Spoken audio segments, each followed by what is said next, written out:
ಚಿತ್ರದುರ್ಗದ ರೇಣುಕಾಸ್ವಾಮಿ ಕೊಲೆ ಪ್ರಕರಣದಲ್ಲಿ ಆರೋಪಿಯಾಗಿರುವ ದರ್ಶನ್ ತೂಗುದೀಪ ಮತ್ತೆ ಜಾಮೀನುಗಾಗಿ ಸುಪ್ರೀಂ ಕೋರ್ಟ್ ಮೆಟ್ಟಿಲೇರಿರುವುದು ಈಗ ಸಾಕಷ್ಟು ಚರ್ಚೆಗೆ ಕಾರಣವಾಗಿದೆ. ಈಗಾಗಲೇ ಹೈಕೋರ್ಟ್ ನೀಡಿದ್ದ ಜಾಮೀನು ರದ್ದು ಮಾಡಿದ ಸುಪ್ರೀಂ ಕೋರ್ಟ್ ಮುಂದೆ ಮತ್ತೆ ಹೊಸ ಅರ್ಜಿ ಹೋಗಿದ್ದು, ಸೋಮವಾರ ನಡೆದ ವಿಚಾರಣೆಯಲ್ಲಿ ಕೋರ್ಟ್ ನೇರವಾಗಿ ಕೆಲವು ಗಂಭೀರ ಪ್ರಶ್ನೆಗಳನ್ನೇ ಕೇಳಿದೆ. ಇಷ್ಟು ದಿನಗಳಲ್ಲಿ ಎಷ್ಟು ಸಾಕ್ಷಿಗಳ ವಿಚಾರಣೆ ಆಯಿತು, ಇನ್ನೂ ಎಷ್ಟು ಉಳಿದಿವೆ, ಟ್ರಯಲ್ ಮುಗಿಯೋದಕ್ಕೆ ಇನ್ನೆಷ್ಟು ಸಮಯ ಬೇಕು, ಆರೋಪಿಗೆ ಕನಿಷ್ಠ ಸೌಲಭ್ಯ ಕೊಡ್ತಿದ್ದೀರಾ ಇಲ್ವಾ ಅಂತ ಸೆಷನ್ಸ್ ಕೋರ್ಟ್ಗೆ 1 ವಾರದಲ್ಲಿ ವರದಿ ಕೊಡಲು ಹೇಳಿದ್ದು, ಪ್ರಕರಣ ಇನ್ನೂ ಯಾವ ದಿಕ್ಕಿಗೆ ಹೋಗುತ್ತೆ ಅನ್ನೋ ಕುತೂಹಲ ಹೆಚ್ಚಿಸಿದೆ. ದರ್ಶನ್ ಪರ ವಕೀಲರು ಮುಖ್ಯವಾಗಿ ಒತ್ತಿ ಹೇಳ್ತಿರುವ ವಿಷಯ ಏನಂದ್ರೆ, ಈ ಪ್ರಕರಣದ ವಿಚಾರಣೆ ತುಂಬಾ ನಿಧಾನಗತಿಯಲ್ಲಿ ಸಾಗುತ್ತಿದೆ ಅನ್ನೋದು. ಒಟ್ಟು 273 ಸಾಕ್ಷಿಗಳಿದ್ದು, ಇಷ್ಟು ತಿಂಗಳು ಕಳೆದರೂ ಕೇವಲ 10 ರಿಂದ 15 ಜನರ ವಿಚಾರಣೆ ಮಾತ್ರ ಮುಗಿದಿದೆ. ಇದೇ ರೀತಿ ಹೋದ್ರೆ ವಿಚಾರಣೆ ಮುಗಿಯೋಕೆ ವರ್ಷಗಳೇ ಬೇಕಾಗತ್ವೆ ಅಂತ ಹೇಳಿದ್ದಾರೆ. ಕಾನೂನಿನ ಪ್ರಕಾರ ವಿಚಾರಣೆ ಇಷ್ಟು ದೀರ್ಘವಾಗೋದ್ರಿಂದ ಆರೋಪಿಯನ್ನ ಅನಗತ್ಯವಾಗಿ ಜೈಲಿನಲ್ಲಿ ಇಡೋದು ಸರಿಯಲ್ಲ ಅನ್ನೋ ವಾದವನ್ನ ಮುಂದಿಟ್ಟಿದ್ದಾರೆ. ಇದಕ್ಕಿಂತ ದೊಡ್ಡ ವಿಷಯ ಎಂದ್ರೆ ಜೈಲಿನಲ್ಲಿರುವ ಪರಿಸ್ಥಿತಿ ಬಗ್ಗೆ ದರ್ಶನ್ ನೀಡಿರುವ ಮಾಹಿತಿ. ತಮ್ಮನ್ನು ಸಾಮಾನ್ಯ ವಿಚಾರಣಾಧೀನ ಕೈದಿಗಳಂತೆ ನೋಡಿಕೊಳ್ಳುತ್ತಿಲ್ಲ, ಕ್ವಾರಂಟೈನ್ ಸೆಲ್ನಲ್ಲಿ ಇಟ್ಟಿದ್ದಾರೆ, ಬೇರೆ ಕೈದಿಗಳಿಗೆ ಸಿಗೋ ಕನಿಷ್ಠ ಸೌಲಭ್ಯಗಳು ಕೊಡುತ್ತಿಲ್ಲ ಅಂತ ಹೇಳಿದ್ದಾರೆ. ಕುಟುಂಬದವರ ಜೊತೆ ಸರಿಯಾಗಿ ಮಾತನಾಡೋಕೆ ಅವಕಾಶ ಕೊಡುತ್ತಿಲ್ಲ, ಮಾತಾಡೋದಕ್ಕೂ ಮಧ್ಯೆ ಬ್ಯಾರಿಕೇಡ್ ಹಾಕ್ತಾರೆ, ಆಪ್ತವಾಗಿ ಮಾತಾಡೋಕೆ ಆಗಲ್ಲ ಅನ್ನೋ ನೋವು ವ್ಯಕ್ತಪಡಿಸಿದ್ದಾರೆ. ಜೊತೆಗೆ ಜೈಲು ನಿಯಮಗಳ ಪ್ರಕಾರ ಸಿಗಬೇಕಾದ ಆಹಾರ ಸೌಲಭ್ಯವೂ ಸಿಗ್ತಿಲ್ಲ ಅಂತ ಆರೋಪಿಸಿದ್ದಾರೆ. ಇನ್ನೊಂದು ಭಾವನಾತ್ಮಕ ಅಂಶ ಏನಂದ್ರೆ, ಸಹ ಖೈದಿಗಳಿಂದ ಅವರಿಗೆ ಆಗ್ತಾ ಇರುವ ವರ್ತನೆ. ನಾನು ನಟ ಅನ್ನೋದ್ರಿಂದ ನನ್ನನ್ನೇ ಟಾರ್ಗೆಟ್ ಮಾಡ್ತಿದ್ದಾರೆ, ಸಹ ಖೈದಿಗಳು ಹೀಯಾಳಿಸಿ ಮಾತನಾಡ್ತಾರೆ, ನಿಂದಿಸ್ತಾರೆ, ಬೆದರಿಕೆ ಹಾಕ್ತಾರೆ ಅಂತ ದರ್ಶನ್ ಹೇಳಿರುವುದು ಗಮನ ಸೆಳೆಯುತ್ತಿದೆ. ಜೈಲಿನಲ್ಲೇ ಭದ್ರತೆಯ ಭಯ ಕಾಡ್ತಿದೆ ಅನ್ನೋದು ಅವರ ವಾದ. ಈ ರೀತಿಯ ಪರಿಸ್ಥಿತಿ ಒಬ್ಬ ವ್ಯಕ್ತಿಯ ಮಾನಸಿಕ ಸ್ಥಿತಿಗೆ ಹೊಡೆತ ಕೊಡಬಹುದು ಅನ್ನೋ ವಿಚಾರವನ್ನು ಕೋರ್ಟ್ ಗಮನಿಸಬೇಕು ಅಂತ ವಕೀಲರು ಹೇಳಿದ್ದಾರೆ.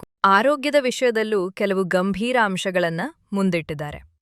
ವೈದ್ಯರು ಫಿಸಿಯೋಥೆರಪಿ ಮಾಡಿಸ್ಕೊಳ್ಬೇಕು ಅಂತ ಹೇಳಿದ್ರೂ ಸರಿಯಾಗಿ ಮಾಡ್ಲಾಗತ್ತಿಲ್ಲ, ನೆಲದ ಮೇಲೆ ಕುಳಿತುಕೊಳ್ಬಾರ್ದು ಅನ್ನೋ ಸಲಹೆ ಇದ್ರೂ ಆ ಸೌಲಭ್ಯ ಇಲ್ಲ ಅಂತ ಹೇಳಿದ್ದಾರೆ. ದೀರ್ಘಕಾಲ ಪ್ರತ್ಯೇಕವಾಗಿ ಇರೋದು ಮಾನಸಿಕ ಒತ್ತಡ ಹೆಚ್ಚಿಸುತ್ತದೆ ಅನ್ನೋ ಅಂಶವನ್ನು ಒತ್ತಿ ಹೇಳಿದ್ದಾರೆ. ಇದಕ್ಕೆ ಸೇರಿ ದರ್ಶನ್ ವೃತ್ತಿ ಜೀವನಕ್ಕೂ ದೊಡ್ಡ ಹೊಡೆತ ಬಿದ್ದಿದೆ. ಜೈಲಿಗೆ ಹೋಗಿದ್ರಿಂದ 3 ಸಿನಿಮಾ ಪ್ರಾಜೆಕ್ಟ್ ಕೈತಪ್ಪಿವೆ ಅಂತ ಹೇಳಲಾಗಿದೆ.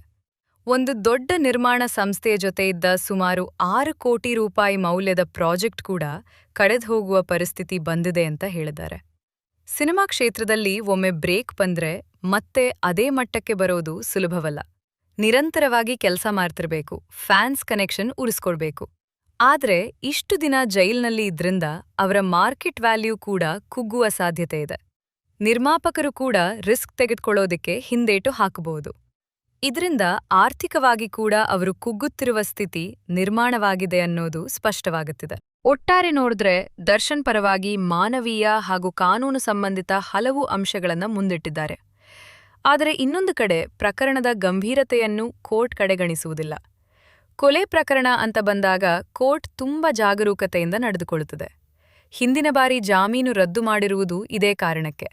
ಈಗ ಹೊಸದಾಗಿ ಹೇಳುತ್ತಿರುವ ಅಂಶಗಳಲ್ಲಿ ವಿಚಾರಣೆ ವಿಳಂಬ ಮತ್ತು ಜೈಲಿನಲ್ಲಿನ ಸೌಲಭ್ಯ ಕೊರತೆ ಮುಖ್ಯವಾದ ಪಾಯಿಂಟ್ಗಳು.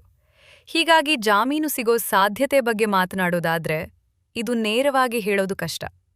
ಆದರೆ ಟ್ರಯಲ್ ನಿಜವಾಗಿಯೂ ನಿಧಾನವಾಗಿದ್ರೆ ಮತ್ತು ಜೈಲಿನ ಪರಿಸ್ಥಿತಿ ಕೋರ್ಟ್ಗೆ ಸಮಾಧಾನಕರವಾಗಿಲ್ಲ ಅನ್ನಿಸ್ತು ಅಂದ್ರೆ ಕೆಲವು ಷರತ್ತುಗಳೊಂದಿಗೆ ಜಾಮೀನು ನೀಡೋ ಸಾಧ್ಯತೆ ಇದೆ. ಇಲ್ಲ ಅಂದ್ರೆ ಪ್ರಕರಣದ ಗಂಭೀರತೆಯನ್ನ ಗಮನಿಸಿ ಇನ್ನೂ ಕಾಯೋಕೆ ಹೇಳ್ಬಹುದು. ಈಗ ಸೆಷನ್ಸ್ ಕೋರ್ಟ್ ನೀಡೋ ವರದಿ ಬಹಳ ಮಹತ್ವದ್ದಾಗಿದ್ದು, ಅದ್ರ ಮೇಲೆ ಮುಂದಿನ ನಿರ್ಧಾರ ಅವಲಂಬಿತವಾಗಿರುತ್ತದೆ. ಒಟ್ಟಿನಲ್ಲಿ ಈ ಪ್ರಕರಣ ಕಾನೂನು, ಮಾನವೀಯತೆ ಮತ್ತು ಸೆಲೆಬ್ರಿಟಿ ಜೀವನ ಈ 3 ಮಗ್ಗುಲುಗಳ ಮಧ್ಯೆ ಸಿಲುಕಿಕೊಂಡಿರುವ ದೊಡ್ಡ ವಿಷಯವಾಗಿ ಪರಿಣಮಿಸಿದೆ. ಮುಂದಿನ ವಿಚಾರಣೆಯಲ್ಲಿ ಏನಾಗುತ್ತೆ ಅನ್ನೋದು ಎಲ್ಲರ ಕಣ್ಣೂ ಹಾಯಿಸಿಕೊಂಡಿದೆ.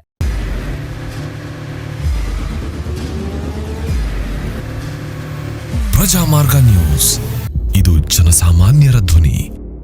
ನಮಸ್ಕಾರ. ನೀವು ನೋಡ್ತಾ ಇದ್ದೀರಾ ಪ್ರಜಾಮಾರ್ಗ ನ್ಯೂಸ್. ರಾಷ್ಟ್ರದ ರಾಜ್ಯದ ರಾಜಕೀಯದ ಬಗ್ಗೆ ಹೆಚ್ಚಿನ ಸಿನಿಮಾ ಅಪ್ಡೇಟ್ಗಳಿಗಾಗಿ ಫಸ್ಟ್ ಲೈಕ್ ಮಾಡಿ ಸಬ್ಸ್ಕ್ರೈಬ್ ಆಗಿ ಹಾಗೆ ಫಾಲೋ ಕೂಡ ಮಾಡಬೇಕು.